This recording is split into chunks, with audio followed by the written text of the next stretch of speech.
Mes frères bien-aimés, de ce que nous savons de la vie de notre cheikh, il y a la loyauté envers les savants décédés. Et en vérité, j'ai demandé la permission au cheikh de parler de ce point.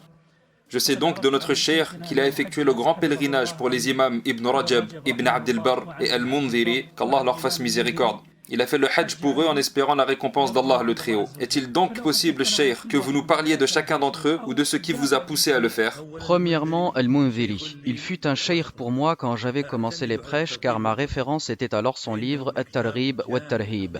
Son livre est vraiment très riche et c'est le plus complet en termes d'exhortation, d'encouragement pour le paradis et d'avertissement contre l'enfer. J'apprenais donc les hadiths rapportés dedans car les commentaires et les exposés des hadiths y sont vraiment bien et il apporte des enseignements. J'ai donc été très marqué par ce livre. De même pour le livre Le Jardin des Vertueux de Nawawi. Nous avons aussi lu certains livres de Ibn Abd al-Barr dont At-Tamhid et Al-Istidhkar.